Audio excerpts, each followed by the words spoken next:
Muy bien, mis hermanos. Pues bueno, ¿mande? ¿Me equivoqué en algo? ¿No? Bueno. Ok. Pues vamos a prepararnos para la palabra de Dios, mis hermanos. Vamos a empezar a estudiar la Escritura. ¿Estamos listos todos?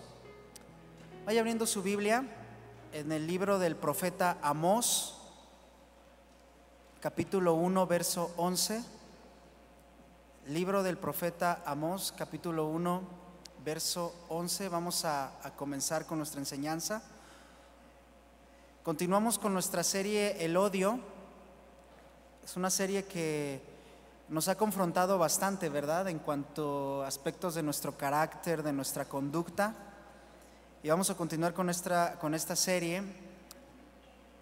Y vamos precisamente a comenzar viendo el libro del profeta Amós, capítulo 1, verso 11. El tema de esta noche que vamos a estudiar, mis hermanos, se titula El crimen de Edom. El crimen de Edom. Para los que son amantes de la Escritura y del Antiguo Testamento, saben perfectamente de la ciudad de Edom.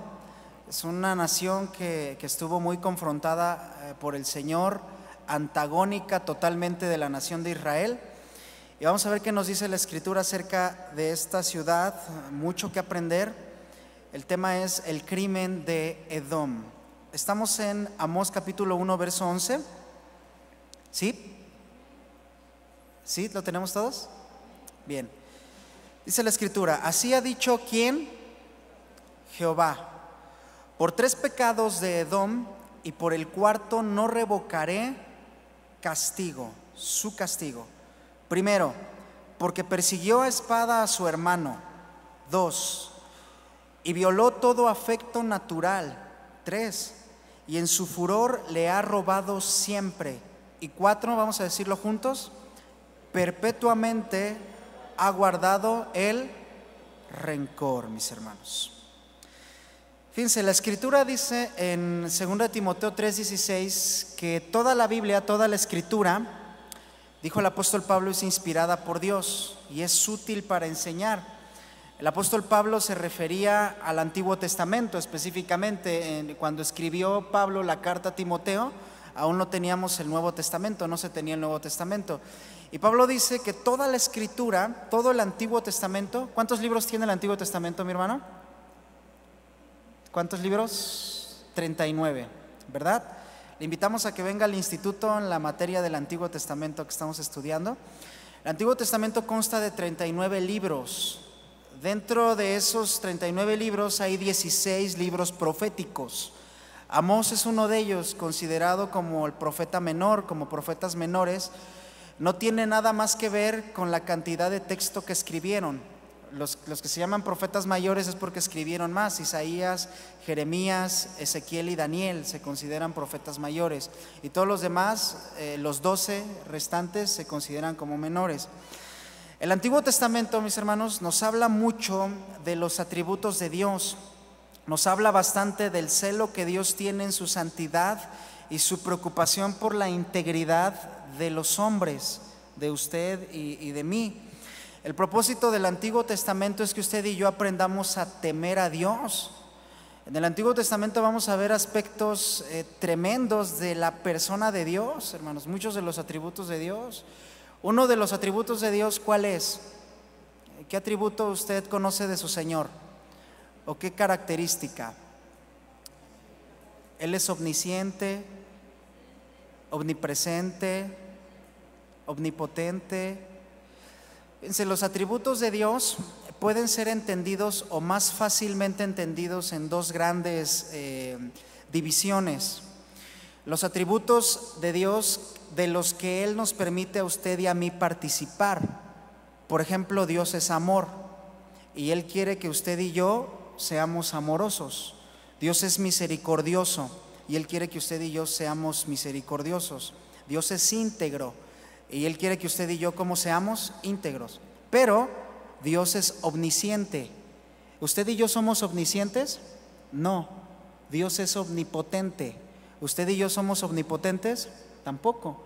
Dios es omnipresente. ¿Usted y yo somos omnipresentes? Tampoco. Por eso es que interpretar aquel pasaje de Filipenses, que todo lo puedo en Cristo, él dice, la explicación de ese texto es que nos anda haciendo a usted y a mí omnipotentes, ¿verdad? Que todo lo podemos. ¿Y es así? No. Entonces el Antiguo Testamento nos deja muy claros muchos de los atributos de Dios. Él es santo. ¿Qué quiere decir que Dios es santo, mis hermanos? Que Él está apartado de pecado, que Él no peca, Él no puede pecar, Él está totalmente apartado del pecado, Él no origina el mal, Dios no puede ser tentado, ni tienta a nadie, dice Santiago. Entonces, el Antiguo Testamento nos habla mucho de los atributos de Dios, del celo de Dios, y vamos a ver qué es lo que Dios opina del odio en el Antiguo Testamento, precisamente, mis hermanos. Y lo vamos a estudiar a través de esta nación semítica. Digo semítica porque es el lenguaje que ellos hablaban, viene de Sem, las lenguas semíticas, llamada Edom, esta nación llamada Edom, una nación de la que la Escritura habla mucho, principalmente en el Antiguo Testamento, y se le identifica con una rivalidad muy fuerte con Israel, un antagonismo muy tremendo con Israel, mis hermanos. Vamos a centrarnos en el Antiguo Testamento y vamos a estudiar, tiene que estar muy atento para que no nos perdamos. Y vamos a centrarnos, Edom, en el castigo que Dios le dio a Edom. Fue precisamente en la época de los reyes, pero la época de los reyes se divide en dos partes, la época del Reino Unido y la época del Reino Dividido. El Reino Unido comenzó con Saúl, fue el primer rey, ¿verdad? El primer rey fue Saúl, luego de ahí vino, ¿quién? David, y luego después de David, ¿quién reinó? Su hijo Salomón. Esos tres reyes mantuvieron el Reino Unido. ¿Cuántas tribus contiene o por cuántas tribus se compone la nación de Israel, hermanos? Por 12. Entonces, cuando hablamos del Reino Unido, hablamos de las 12 tribus que están unidas. Pero cuando muere Salomón y su hijo Roboam queda como rey, la falta de sabiduría de Roboam hace que se divida el reino. Y de un lado quedan 2 tribus y de otro lado quedan 10 tribus. Del lado que quedaron 2 se le llamó el reino del sur, compuesta por Judá y Benjamín, y del lado que quedaron 10 se le llamó el reino del norte. A partir de esa división del reino, mis hermanos, que fue algo que no le agradó al Señor, por supuesto, comenzó a haber una decadencia espiritual en la nación de Israel tremenda. Tremenda, mis hermanos. El primer rey del norte, que fue Jeroboam, mandó construir 2 becerros de oro por temor a que los que del norte fueran al sur a adorar se quedaran allá. Entonces, a partir de la división del reino y aún desde antes, había una decadencia espiritual en la nación de Israel tremenda, como hoy la vivimos en nuestro país. Habían leyes de adoración que iban totalmente contrarias al sistema de adoración a Dios. La gente adoraba a Baal, la gente adoraba a otros dioses, no estaba adorando al Señor. Entonces el Señor constantemente permitía y disciplinaba a su pueblo, permitía que fueran disciplinados precisamente. Y una de las maneras en las que Dios disciplinaba a su pueblo en ese tiempo, en el Antiguo Testamento, era a través de las guerras. Dios permitía que naciones paganas, como los árabes, los filisteos, atacaran a la nación de Israel con éxito.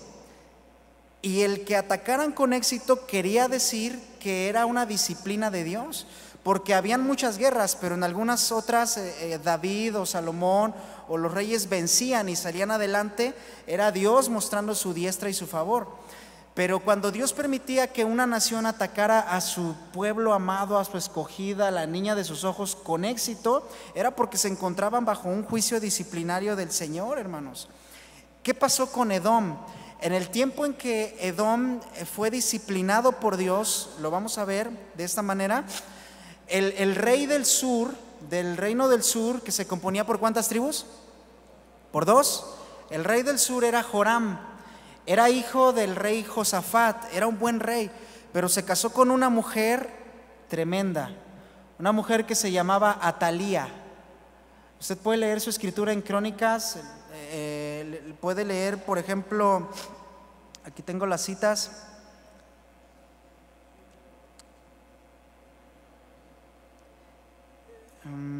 Creo que no las anoté aquí, pero bueno, esta mujer Atalía era hija, ¿de quién creen?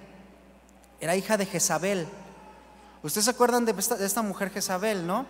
En el reino del norte estaba el rey Acab, esposo de Jezabel.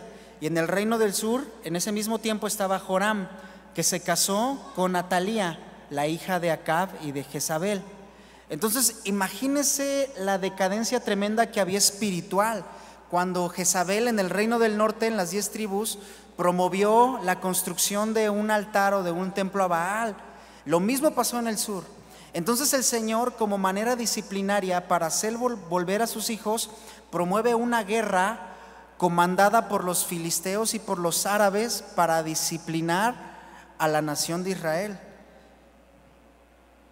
¿Cómo ve hasta aquí esto? Tenemos que leer, mis hermanos, fíjense, el Nuevo Testamento no se puede interpretar sin el Antiguo Testamento. Es prácticamente imposible poder entender el Nuevo Testamento sin comprender el Antiguo Testamento.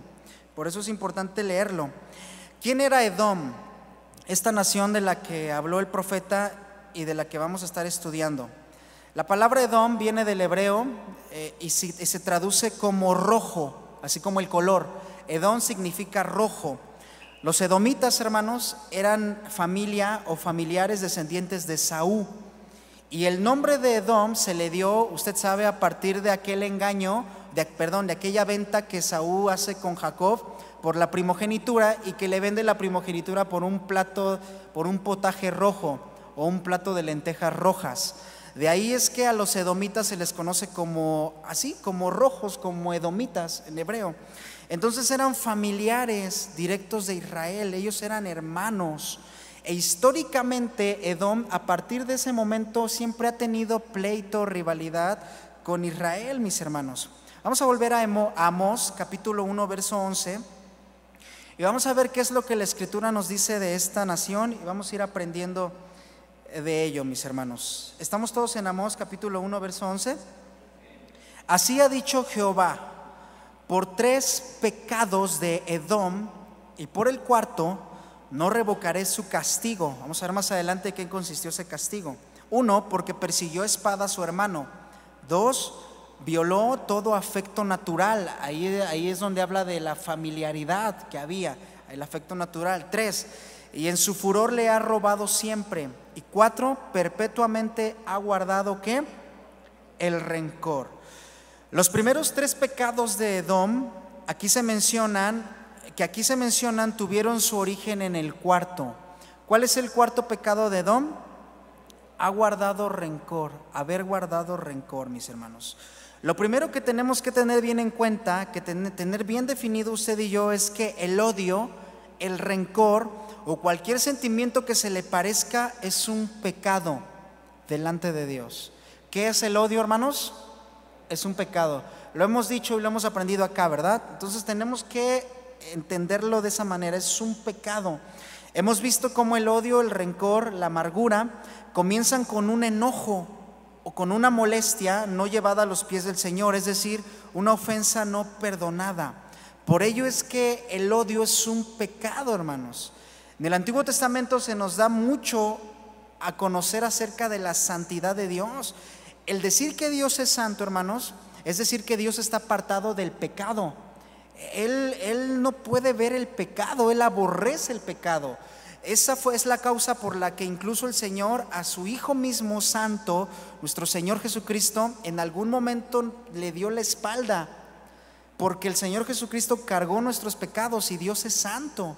Dios no puede ni siquiera mirar el pecado, y cuando lo mira, dice la Escritura, le causa aborrecimiento, odio. Por eso es que el pecado, hermanos, estropea la imagen de Dios en nosotros, en usted y en mí. El pecado hace que usted y yo impidamos reflejar la perfección y la santidad de Dios. Dios es santo. Por eso es que usted y yo estamos llamados a vivir lo más alejado del pecado posible.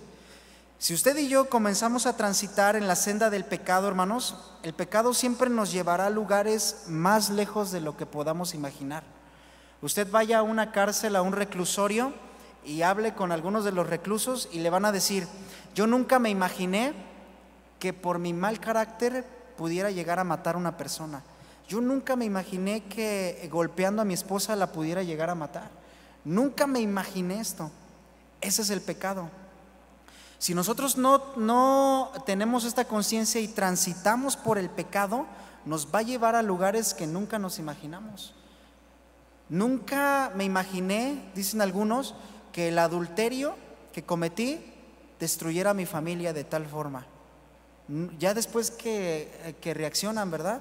El pecado siempre nos va a llevar a lugares tremendos, hermanos, y nos va a hacer pagar tremendo el pecado. Si no, pregúntenle a David, que por 30 minutos de placer sufrió consecuencias terribles.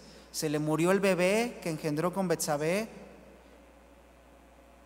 violaron a su hija, uno de sus hijos mandó matar al que violó a su hija, y finalmente el que mandó matar al otro también terminó muerto.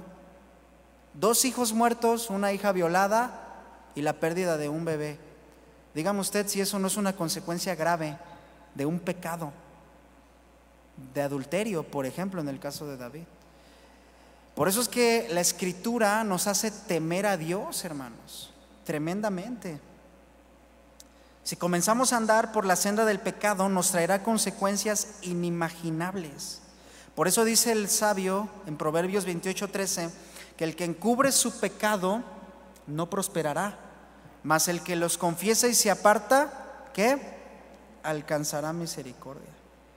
Tarde o temprano se va a descubrir, hermanos, el pecado. ¿Sabe por qué? Porque ustedes lo dijeron, hay un Dios que tenemos que es omnisciente, que todo lo sabe, y nos podemos ocultar de quien sea, pero de Dios no. Y a veces nos falta tener más temor del Señor. ¿Qué es el temor de Dios? ¿Qué es el temor de Dios, mis hermanos? Es vivir con una conciencia de que hay un Dios que todo lo ve. Y si vivimos con esa conciencia, vamos a tener temor del Señor. Pero una persona que no tiene temor del Señor se oculta de todos, sin acordarse que no se puede ocultar del Señor. Eso no es tener temor del Señor. Dice Hebreos capítulo 4 verso 13 que todos estamos bajo la presencia de un Dios que todo lo ve y que todo lo gobierna. Así es que cuando usted y yo hacemos una obra, la obra, dice la Escritura, o nuestras obras son como semillas. El apóstol Pablo habla en Gálatas de que hay quienes siembran para la carne. ¿Usted se acuerda? Cuando habla de las obras de la carne y del Espíritu, él dice que hay quienes siembran para la carne y que cosecharán corrupción y muerte, pero los que siembran para el Espíritu cosechan vida eterna. Si usted siembra pecado, va a cosechar consecuencias de pecado. Si usted siembra para su carne y siembra odio para las demás personas, en algún momento usted va a cosechar odio. Si usted siembra falta de perdón para el que lo ofendió, para su semejante, en algún momento usted va a cosechar falta de perdón. Es una ley, hermanos, que no se puede quebrantar. Esa es una ley. Lo que siembras cosechas. Y si nosotros empezamos a sembrar perdón, amor, amistad, misericordia, entonces vamos a cosechar eso. Y siempre la ley es que la cosecha es igual o más grande que la siembra, hermanos. Es más grande. Por eso es que cuando pecamos, esa es la ley. El pecado te va a traer consecuencias mucho más dolorosas de lo que crees. Debemos apartarnos de todo pecado, hermanos. Apartarnos de todo pecado, porque va a traer consecuencias dolorosísimas, porque es una ley, lo dice la Escritura. Y cuando tú siembras una semilla de manzana o una semilla de lo que tú quieras, de papayas y todo, va a crecer y no te va a dar una papaya esa semilla. Te va a dar 50 papayas, 30 papayas, 100 papayas. Y si tú siembras para tu carne y no aprendes a perdonar, entonces vas a cosechar odio tremendo. Ahí están los viejitos que se están quejando de que nadie los visita ya de viejitos, porque no sembraron amor de jóvenes. Hay algunos que no sembraron amor. Y si tú no siembras amor ahora mismo y no visitas en el hospital a tu hermano, a tu familiar, a los huérfanos, a las viudas, entonces tú estás cosechando o estás acumulando esa cosecha para tu edad adulta y su vejez. Entonces lo que sembramos, hermanos, cosechamos. Esa es una ley, y siempre la cosecha es más grande que la siembra. Y si sembramos pecado, como el odio, que es un pecado, vamos a cosechar terriblemente las consecuencias del pecado. Y vamos a ver cómo Edom cosechó consecuencias del pecado que él mostró para con Israel, mis hermanos.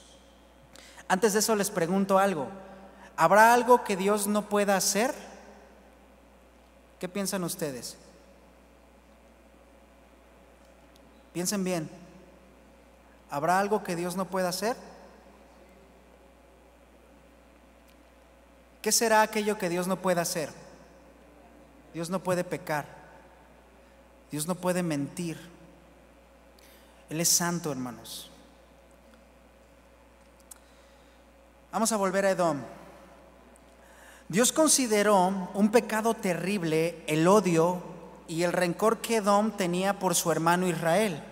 Eran familiares, ¿verdad? Eran naciones familiares. Y vemos que de ese odio se derivaron más y más terribles pecados que le costó estar a Edom bajo un juicio tremendo o una disciplina delante de Dios, al grado de que Dios, por el odio que esa nación tuvo por Israel, tuvo que enjuiciar de manera tremenda a esta nación de Edom. Y para ello Dios usó a uno de los profetas considerados como profetas menores, hermanos. Vaya abriendo su Biblia en el libro del profeta Abdías. Abdías.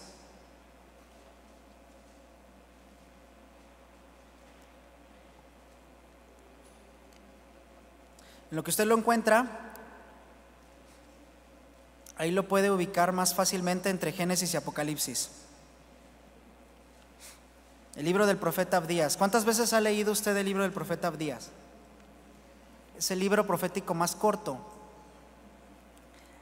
Habla de Edom precisamente. La profecía del profeta Abdías, el libro que escribió el profeta Abdías, se dirige precisamente a esta nación. Antes de empezar a leer y a estudiar esto, permítanme aterrizar algunas ideas. ¿Por qué es que el Señor disciplina a Edom? Dios había disciplinado a Israel a causa de toda la idolatría causada por el mal reinado de Joram, que se casó con la hija de Jezabel, ya lo dijimos. Dios disciplina a Edom porque ciertamente el Señor había permitido un juicio o estaba bajo una disciplina a Israel, pero la disciplina tenía que llegar por mano de los filisteos y de los árabes, de dos naciones. Sin embargo, Edom, cuando se entera de que Israel iba a ser disciplinada, es decir, cuando se entera de que iban a atacar a Israel, Edom se mete. Y como odiaban a la nación de Israel, Edom se alía o hace alianza con los filisteos y con los árabes. Esa es la causa por la que el Señor le escribe esta profecía que vamos a empezar a leer a continuación. Antes, dile al que está a tu lado: guarda tu odio para el pecado, no para tu hermano. Si vamos a odiar algo, que sea lo que Dios odia: pecar. Detestamos pecar. Qué tremendo, ¿no? Y dile también a tu hermano por ahí de paso: y ayúdame a encontrar a Abdías, que no lo he encontrado. ¿O ya lo encontró? Sin hacer trampa con la pantalla, ¿eh? Vamos a leer este libro, mis hermanos. Capítulo 1, verso 1, bueno, único capítulo, versículo 1. Dice: visión de Abdías. Jehová, el Señor, ha dicho así en cuanto a ¿quién? En cuanto a Edom. Hemos oído el pregón de Jehová, y mensajero ha sido enviado a las naciones. Levantaos y levantémonos contra este pueblo en batalla. Verso 2. He aquí, pequeño te he hecho entre las naciones. Estás abatido en gran manera. La soberbia de tu corazón te ha engañado. Tú que moras en las hendiduras de las peñas, en tu altísima morada, que dices en tu corazón: ¿quién me derribará a tierra? ¿Qué dice el verso 2, mis hermanos? ¿Cómo era Edom? Pequeño lo había hecho el Señor entre las naciones. ¿Sabía que usted y yo somos pequeños? ¿Verdad?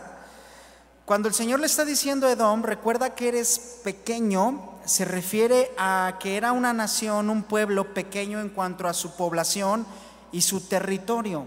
Eran insignificantes, hermanos, los edomitas.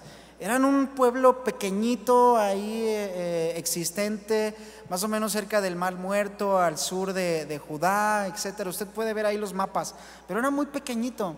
Y el Señor le está recordando: eres muy pequeño, te he hecho entre las naciones pequeño, pero estás abatido en gran manera. Verso 3 dice: la soberbia de tu corazón te ha engañado. Edom era pequeño, pero ¿cómo era su orgullo, hermanos? Era grande, eran orgullosos. Aquí empieza a desarrollarse o a gestarse el pecado de Edom, la soberbia, hermanos. El orgullo y la arrogancia son el padre y la madre del odio. Las personas que deciden odiar y aborrecer a sus hermanos, a sus semejantes, es porque hay orgullo en su corazón, hay soberbia en el corazón, hermanos. Y tenemos que tener cuidado porque, como lo hemos dicho, nos van a ofender y vamos a tener que lidiar con situaciones muy complicadas. Y si nosotros no decidimos perdonar, ese odio se origina, al igual que Edom, en el orgullo y en la soberbia que puede haber en nuestro corazón. Tenemos que tener cuidado porque a través del orgullo o por medio del orgullo fue que comenzó el pecado de Satanás. ¿Y cómo terminó Satanás? Pues totalmente desterrado de la santidad de Dios. Tremendo, hermanos.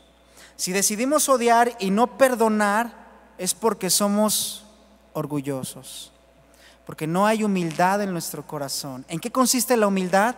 En reconocer que nosotros fuimos perdonados. Usted y yo fuimos perdonados por medio del Señor Jesucristo, ¿verdad?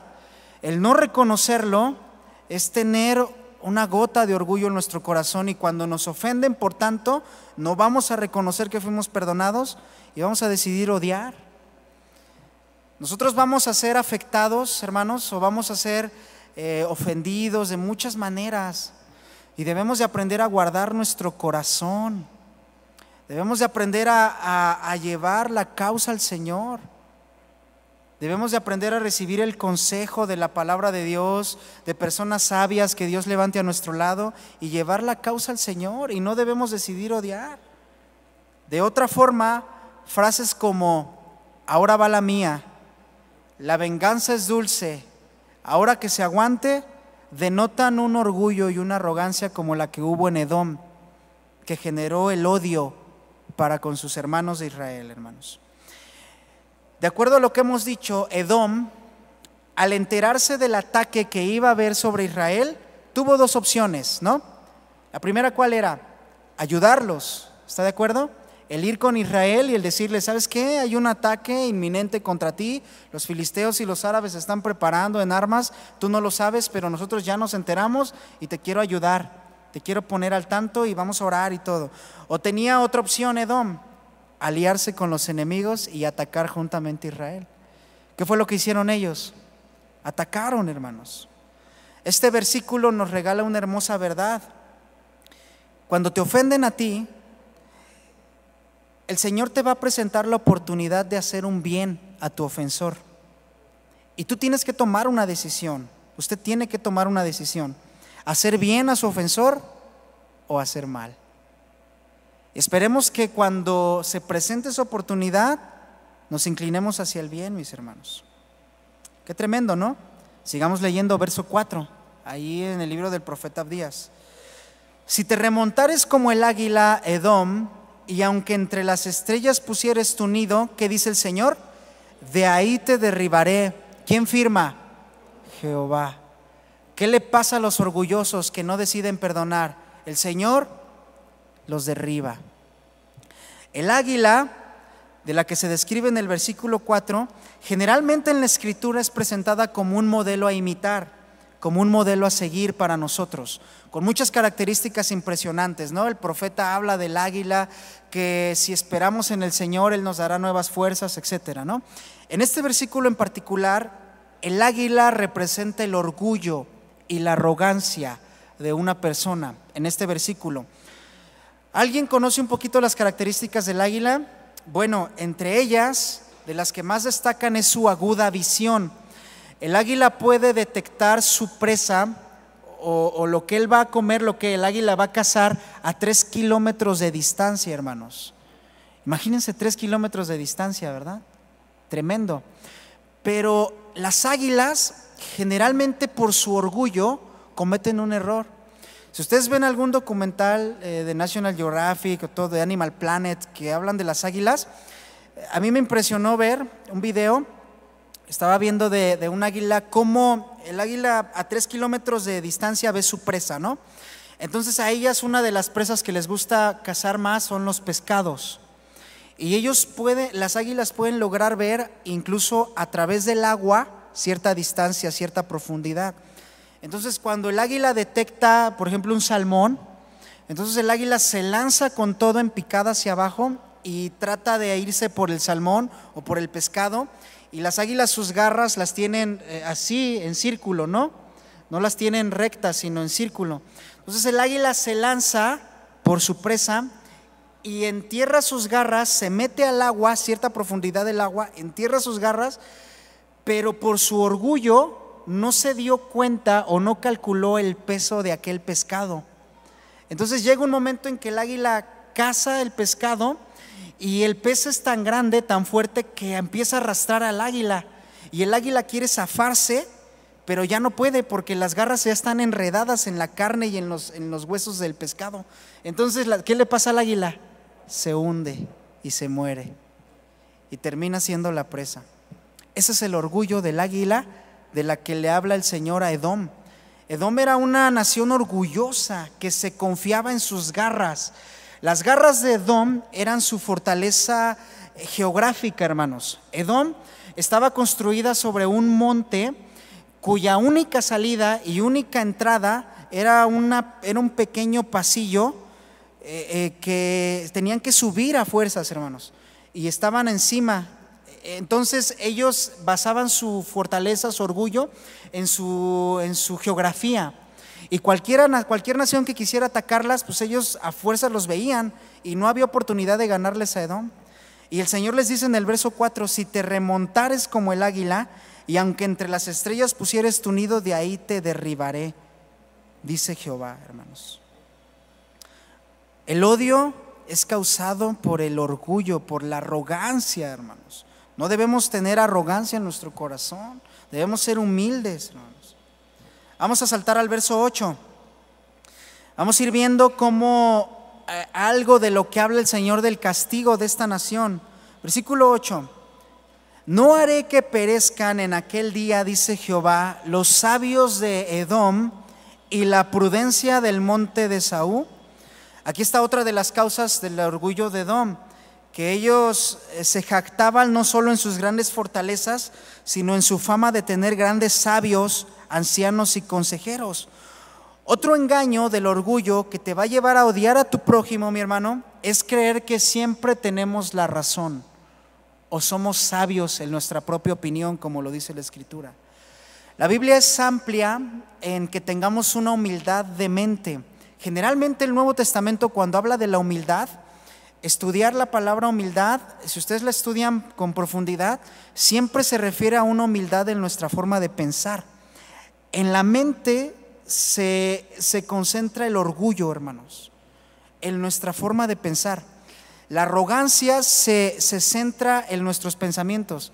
Por eso es que la gente ya adulta difícilmente cambia, porque ya trae su pensamiento, su forma de pensar tremendamente arraigada, y eso lo hace confiar en sus conceptos, en su forma de ser, en su forma de pensar, y actúan en la vida bajo sus principios, no bajo los principios de la palabra de Dios. Y ellos creen que tienen la razón.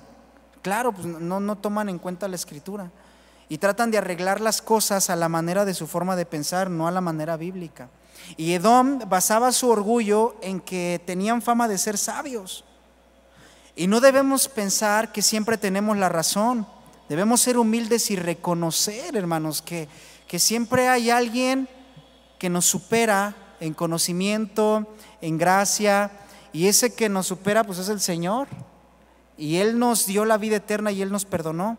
Ahora, en cuanto a la falta de perdón, en cuanto al odio, nosotros manifestamos una arrogancia o podemos manifestar un orgullo cuando pensamos o creemos que la ofensa fue demasiado grande y no consideramos que usted y yo también estamos en riesgo de ofender a alguien. Usted y yo estamos en riesgo, hermanos, de ofender a alguien. Y si usted no lo considera y no camina considerándolo, cuando usted lo ofendan, usted no va a perdonar. Va a decir: ¿por qué voy a perdonar si me ofendió? Pero estamos en riesgo, tanto usted como yo también, de ofender. Dice Santiago que varón perfecto es aquel que no ofende en palabra, y no hay varón perfecto. Estamos expuestos a eso. Por eso debemos reconocer que tenemos que perdonar, hermanos. Versículo 9 de Abdías. Y tus valientes, oh Temán, Temán es otra forma de llamar a Edom, serán amedrentados, porque todo hombre será cortado del monte de Saúl por el estrago. El estrago es una matanza militar. Y aquí el Señor les está diciendo cómo iba a caer el imperio edomita a través de una matanza, de una guerra militar. En aquellos tiempos la forma en la que se disciplinaba, o la forma en la que el Señor disciplinaba, era a través de la guerra. Estamos en un contexto, estamos aquí hablando, hermanos, esto más o menos Abdías es del año 680, 700 antes de Cristo, entonces 2700 años antes. Remóntese usted. Versículo 10 de Abdías. Vaya notando esto, mis hermanos. Por la injuria a tu hermano Jacob te cubrirá vergüenza y serás cortado para siempre. El día que estando tú delante llevaban extraños cautivos su ejército, y extraños entraban por sus puertas y echaban suerte sobre Jerusalén, tú también eras como uno de ellos. Aquí habla de la alianza que Edom hizo con aquellos que iban a atacar a la nación, al pueblo del Señor, mis hermanos. Veamos con atención los siguientes versículos, y si usted tiene donde subrayar su Biblia con un lápiz o un color, subraye las frases no debiste, las que usted vaya encontrando en camino. Versículo 12, primer no debiste. ¿Qué es lo que no debió de haber hecho Edom?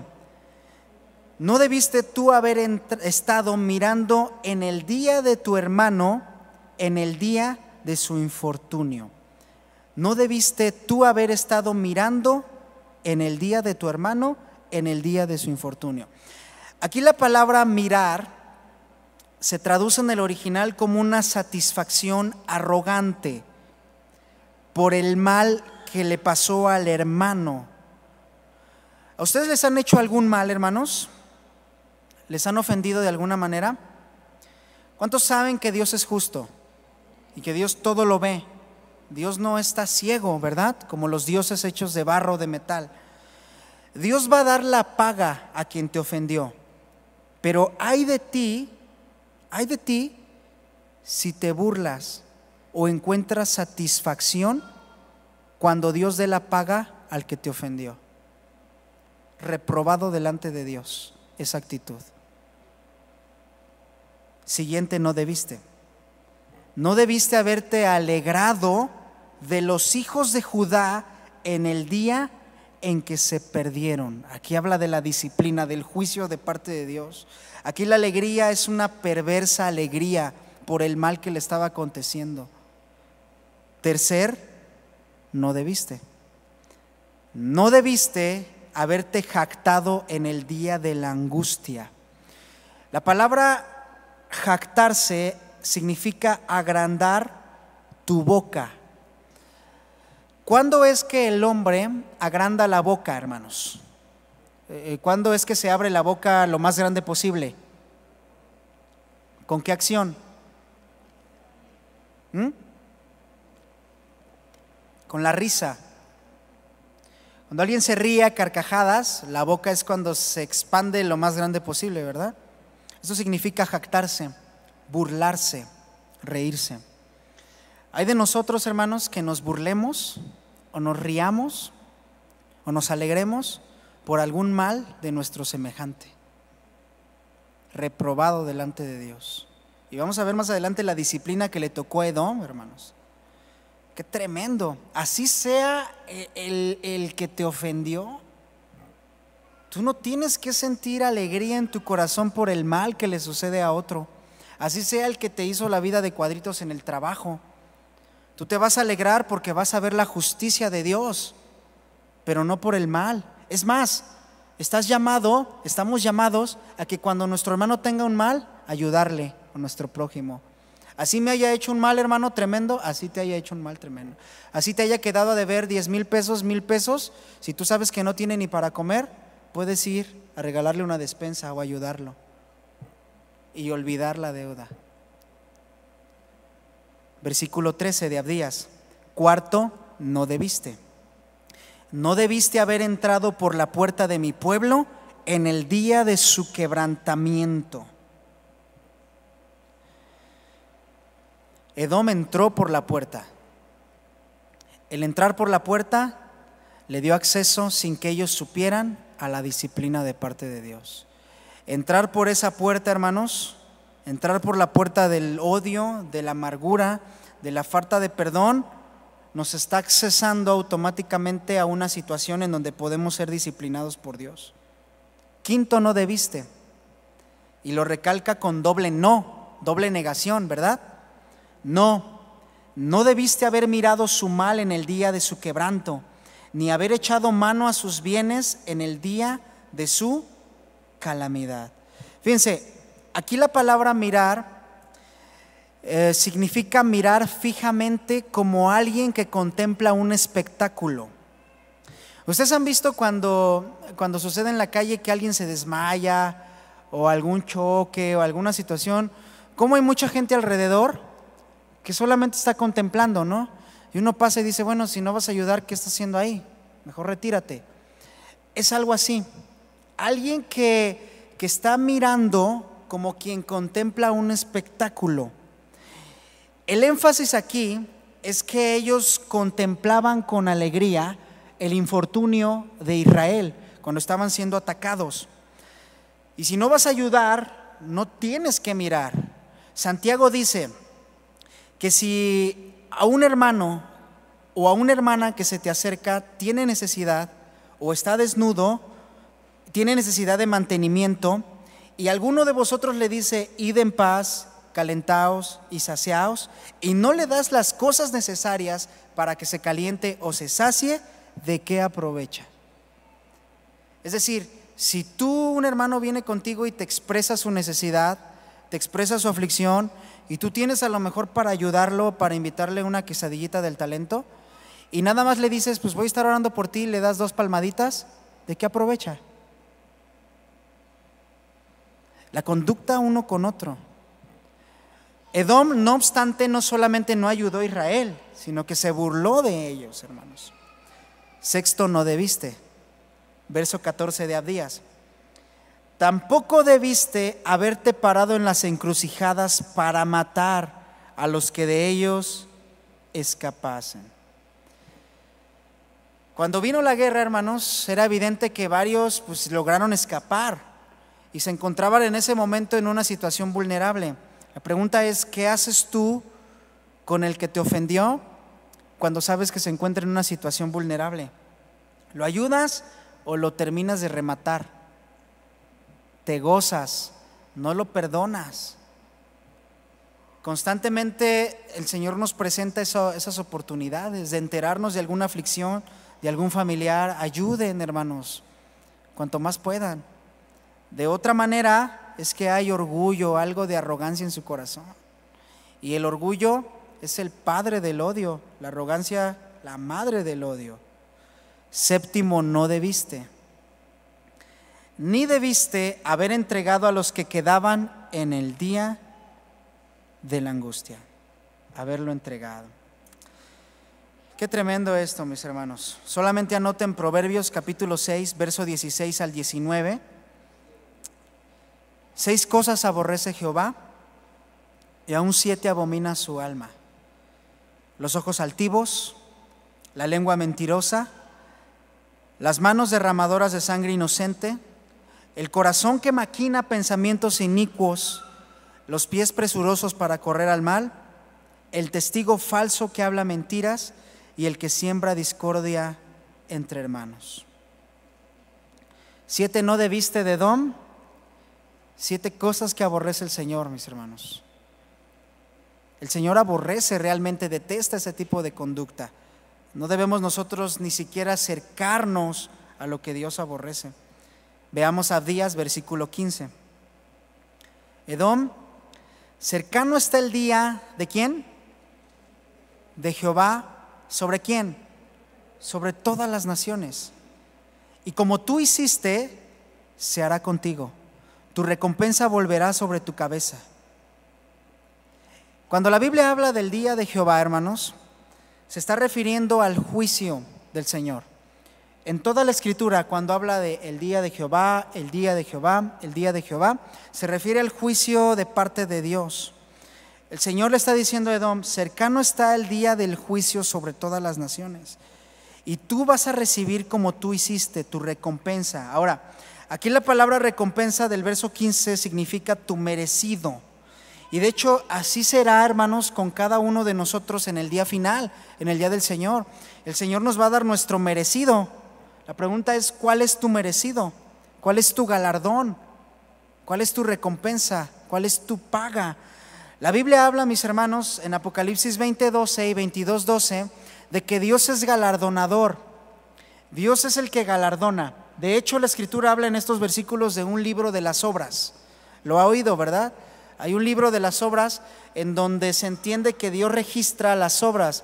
Bueno, hay que entender que cuando Juan escribió esto, todavía no existían los libros. El primer libro se imprimió en China, más o menos en el 800 después de Cristo. La palabra original para libro es rollo.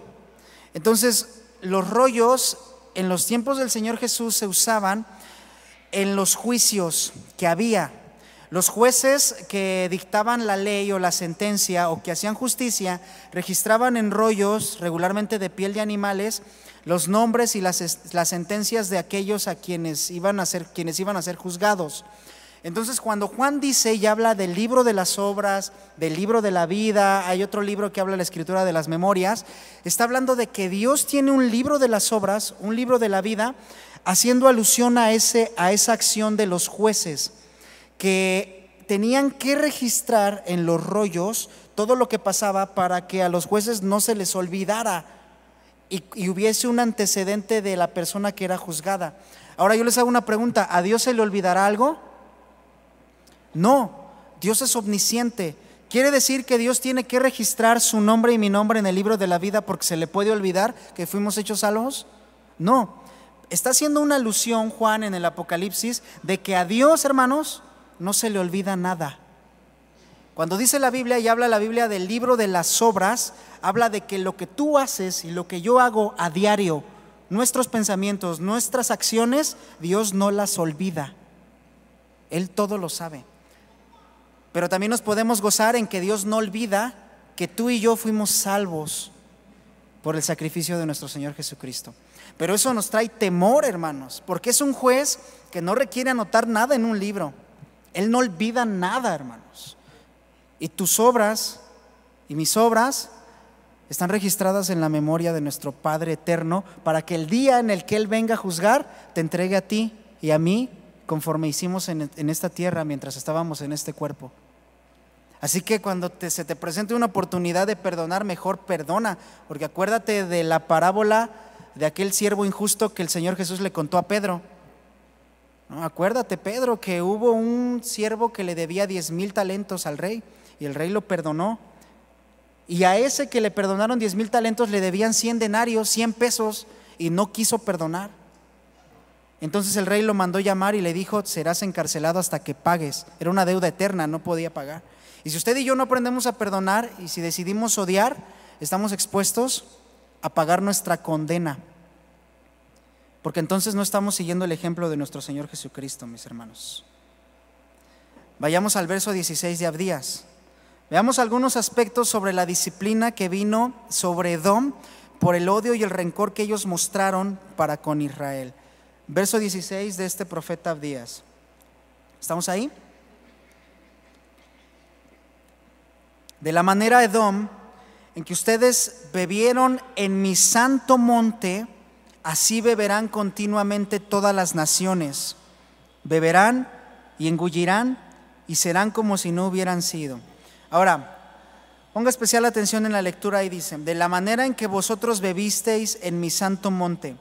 Aquí beber en el original es una fiesta que Edom hizo, una celebración que Edom hizo a causa del ataque que hubo contra su enemigo Israel. ¿En dónde hicieron esta fiesta? ¿En dónde bebieron? En el santo monte del Señor. ¿Qué había en el santo monte del Señor en el Antiguo Testamento? El templo de adoración a Dios. Quiere decir que ellos festejaron e hicieron una fiesta pagana de adoración a sus dioses en el templo de adoración al único Dios verdadero. Esto es tremendo, hermanos, porque ¿cómo es que nosotros venimos a rendir adoración a Dios? Con orgullo en nuestro corazón, sin perdonar la ofensa. No podemos rendir verdadera adoración a Dios con eso en nuestro corazón. Estaremos rindiendo adoración al Dios del orgullo, al Dios de la vanidad, pero nunca al Dios verdadero. Y el Señor condenó esta acción. Dice a continuación: de la misma manera en que ustedes bebieron e hicieron fiesta y festejo de adoración en mi santo monte, beberán continuamente todas las naciones. Ahora, este beber hace una clara alusión a la copa de la ira de Dios, lo que se conoce como la copa de la ira de Dios. En el Antiguo Testamento, el hablar de la copa de la ira de Dios, la copa era un pequeño pocillo que se usaba, en donde ellos sacaban pequeñas porciones de agua y que cuando la vaciaban era algo muy rápido, o sea, porque era un pocillo muy pequeñito, era la copa. Entonces, cuando decían la copa de la ira de Dios, se referían a algún acontecimiento que pasaba muy rápido, tan rápido que solamente le podía ser atribuible a Dios. ¿Algún acontecimiento rápido en el Antiguo Testamento que se le venga a la memoria que fue causado por Dios? Por ejemplo, Sodoma y Gomorra, ¿no? En un día Dios acabó con esa ciudad, poderosísima ciudad en el Medio Oriente antiguo. ¿Se acuerda de aquel rey Sennacherib que quiso atacar al rey Ezequías, y que Ezequías y el profeta Isaías oraron al Señor? Dije: Señor, ahí está el rey Sennacherib, el rey de los asirios, que nos quiere atacar y quiere destruir tu templo. Y oraron el profeta Isaías y el rey Ezequías juntos, y en el momento dice que el Señor mandó un ángel y mató a todos los del ejército de los asirios, y que el rey Sennacherib huyó a su tierra, a Siria, y que cuando llegó su hijo lo vio y lo mató por cobarde. Eso es algo súbito, hermanos. Eso es la copa de la ira de Dios derramada sobre aquellos que quieren atacar al pueblo del Señor. A eso se refiere la copa de la ira de Dios, algún acontecimiento que pasa tan súbitamente que solo le puede ser atribuible al Señor. Eso es lo que le estaba diciendo el Señor a Edom: por tu orgullo, por no perdonar, por odiar, espérate una disciplina súbita de mi parte. Y si usted no quiere estar o ser disciplinado por Dios, mi hermano, tenemos que temer al Señor y salirnos de la zona de la disciplina, hermanos. Salirnos de la zona de la disciplina. Verso 18 del profeta Abdías: la casa de Jacob será fuego, y la casa de José será llama, y la casa de Saúl estopa. La casa de Jacob, hermanos, era el reino del sur. La casa de José, el reino del norte. Y la casa de Saúl, ¿quiénes eran? Los edomitas, ¿no? ¿Se acuerda que lo explicamos? La casa de Saúl son familiares de Edom. Entonces, ¿qué está diciendo el Señor? El Señor estaba hablando a través de Abdías. Abdías estaba profetizando que la destrucción de Edom iba a venir por medio de la unión del reino del norte con el reino del sur, o en los tiempos de la unión del reino del norte con el reino del sur. Al decir que la casa de Jacob es fuego, el fuego en la Escritura, sobre todo en el Antiguo Testamento, en algunas porciones, no en todas, pero en la mayoría, el fuego representa un juicio de parte de Dios. Cuando habla del fuego es un juicio generalmente. Juan el Bautista hablaba y decía que iba a venir uno que bautizaría con Espíritu Santo y fuego.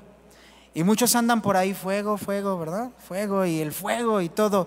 Andan aclamando el juicio. Juan estaba diciendo que el Señor iba a bautizar en Espíritu Santo, que es el sello perpetuo de la salvación que Dios nos iba a dar a nosotros por la fe en Cristo Jesús, y en fuego nos iba a bautizar, es decir, en juicio, nos iba a librar del juicio a través de la marca de su Espíritu Santo. Ese es el sello del Señor. Pero la gente que está clamando el fuego, yo creo que ni ha estudiado ni sabe de qué se trata. Pero el fuego es una señal del juicio.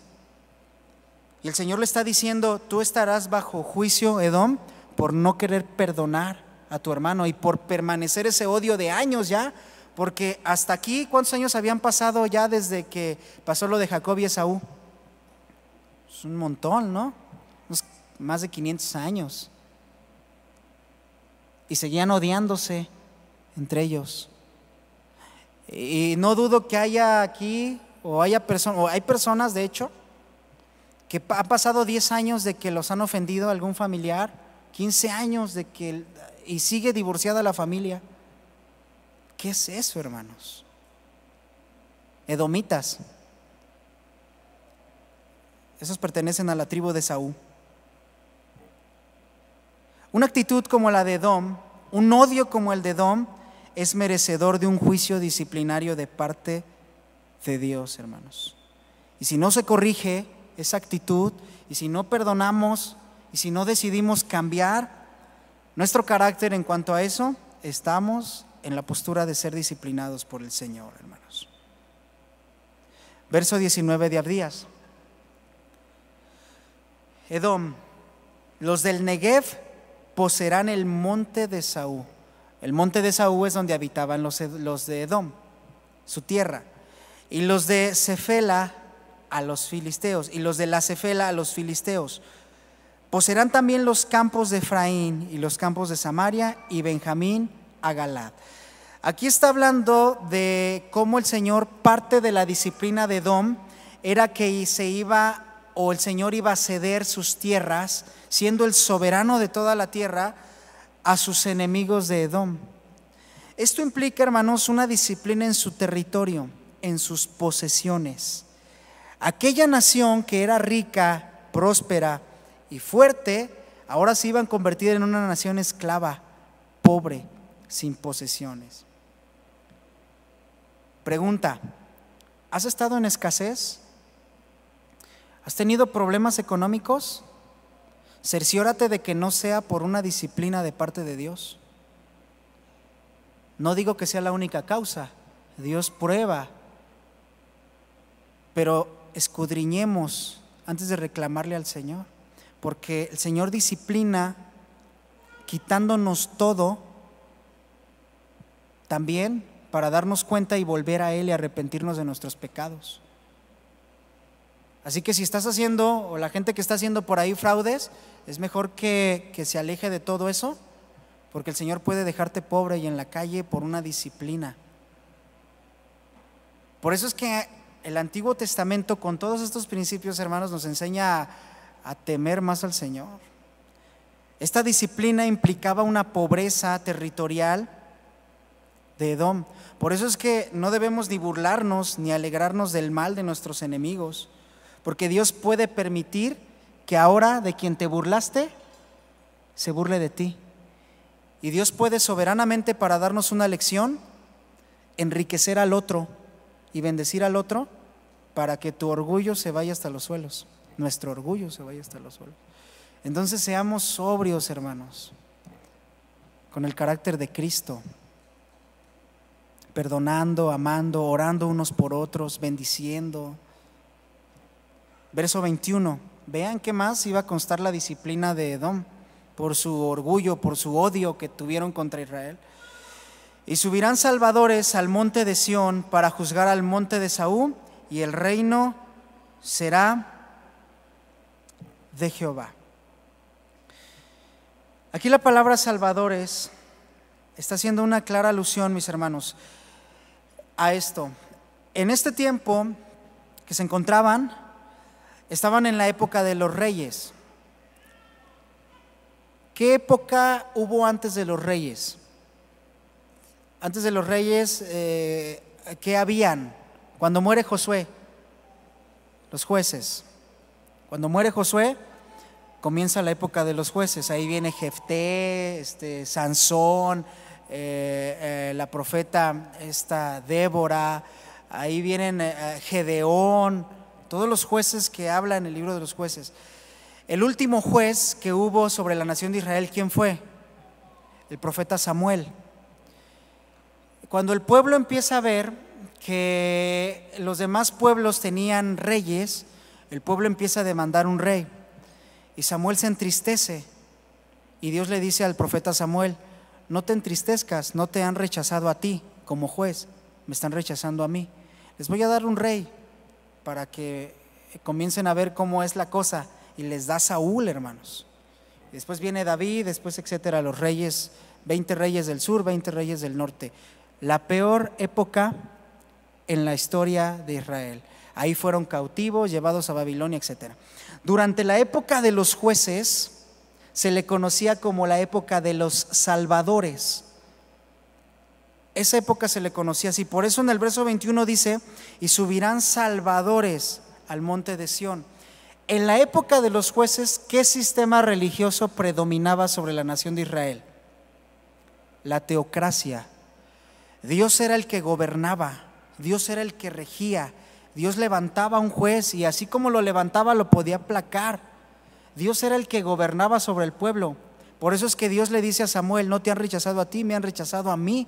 Dios está diciendo: y subirán sobre el monte salvadores, es decir, será como la época de los jueces, en donde yo soy su Dios y yo los voy a rescatar de tu mano enemiga, Edom, y tú serás disciplinado. Ahora, toda esta profecía de destrucción contra Edom, hermanos, y más aspectos que encontramos en el Antiguo Testamento, ¿cuándo se cumplieron? Los estudiosos aseguran que esta profecía se cumplió en 3 etapas. En la Escritura vemos 2 de ellas. En primer lugar, los edomitas fueron conquistados por los asirios. Eso está en segundo libro de Reyes, capítulo 16. Ellos fueron conquistados por los asirios, fueron esclavizados. La segunda etapa fue cuando Nabucodonosor los hizo esclavos, más o menos 5 años antes de que Nabucodonosor esclavizara a Judá. Y la tercera etapa es cuando los árabes y los romanos conquistaron Edom. Y actualmente Edom, hermanos, no existe en el mapa. Es lo que hoy se conoce en el Medio Oriente como la ciudad de Petra. Esa era su capital. Actualmente usted va a Petra, yo no he ido. Espero que el Señor me permita ir, pero no necesito ir para saberlo. Actualmente lo que es la ciudad de Petra son museos, son viajes turísticos, pero la cultura de Edom no existe. ¿Gracias a qué? Al juicio que Dios les dio. Por su odio, por su arrogancia, porque no decidieron perdonar a su hermano, no decidieron perdonar a Israel. Dios los disciplinó, los enjuició, les dio oportunidades a lo largo de la historia. Fueron arrogantes, fueron orgullosos como el águila y les pasó como aquella águila. Terminaron hundidos y muertos. Yo espero que usted y yo no terminemos hundidos, mis hermanos, por una falta de perdón, por odio que tengamos a alguien más, como lo está ahora Edom. No existen más. ¿Quieres ser perdonado por el Señor, mi hermano? ¿Quieres ser absuelto por el Señor? Sabemos que es a través del sacrificio de nuestro Señor Jesucristo, pero perdona, porque si no perdonas, a ti no te perdonarán. El Señor Jesucristo lo enseñó y dijo: Señor, perdónanos como nosotros perdonamos a quienes nos ofenden. Es una ley. Quiere decir que si no perdonamos a quienes nos ofenden, el Padre Celestial tampoco perdonará nuestras ofensas. Y terminaremos como Edom, borrados del mapa. Borrados del mapa. Nuestra vida espiritual, terrible, hermanos. ¿Qué nos quiere enseñar el Señor por medio del profeta Abdías? Que un corazón que alberga sentimientos de odio como el de los edomitas siempre estará en la mira de Dios para recibir su disciplina y su recompensa según sus obras. Salgamos de la disciplina, mis hermanos, y no cometamos el crimen que Edom cometió. ¿Qué le parece? No se pierda del Antiguo Testamento, hay muchísimo que estudiar. Amén. Póngase de pie, vamos a orar. Cada vez que el Señor me da la oportunidad de leer, de estudiar, termino temblando, hermanos, de ver estas cosas. Y cada vez que leemos la historia de un Coré que se rebeló contra Moisés, con 250 varones de renombre, y que fue abierta la tierra y lo consumió y todo, tremendo, hermanos. Necesitamos ser perdonados, ¿verdad? No neguemos el perdón, hermanos. No neguemos a quienes nos ofendan ese perdón. No guardemos el rencor como Edom lo guardó. Es una nación borrada del mapa actualmente por su odio, por el pecado que ellos cometieron delante de Dios. Padre, te damos gracias y te pedimos que nos ayudes. Y no queremos ser como Edom, Señor, que no existen ahora mismo. Ayúdanos, Señor, para que no seamos borrados del mapa como ellos, sino que tú nos perdones, que nos des de tu misericordia, de tu amor, y que nos ayudes, Señor, a cada vez ser más como tú. Ayúdanos, Señor, tú moldeas nuestro carácter. Moldéanos, Señor, a tu imagen. Porque cuando a ti te bofetearon, cuando te escupieron, cuando te arrancaron las barbas, cuando te injuriaron y levantaron contra ti falsos testigos, lo único que salió de tu boca es: perdónalos, porque no saben lo que hacen. Ejemplo os he dado, nos dice el Señor en su palabra. Ayúdanos, Señor. No queremos ser disciplinados, no queremos que nos humilles, porque al que se exalta, Señor, tú lo humillas. Al que es arrogante, al que es soberbio, tú lo humillas, Señor. Pero al humilde, tú lo miras de cerca y le das de tu favor y de tu gracia. Y si usted quiere humildad, mi hermano, levante sus manos en señal de dependencia al Señor y pídale al Señor que le ayude en su carácter, porque su palabra dice que los odios, los rencores vienen de nuestro corazón, en donde están nuestras pasiones, nuestro carácter. Ayúdanos, Señor. Queremos ser moldeados por ti, por tu palabra. Queremos ser barro en las manos del alfarero, ser moldeado a tu imagen, Señor, y no odiar ni guardar rencor, sino perdonar a quienes nos ofenden. Gracias, Padre, por estos temas que tú nos has dado, por esta serie que nos has enseñado, Señor. Tanto nos confrontas que no nos queda más que doblar nuestra rodilla y depender de ti, Señor. No nos queda más que levantar nuestras manos y decirte: aquí estamos, Señor, ayúdanos. Ayúdanos, Padre. Gracias te damos. En el nombre de Jesús.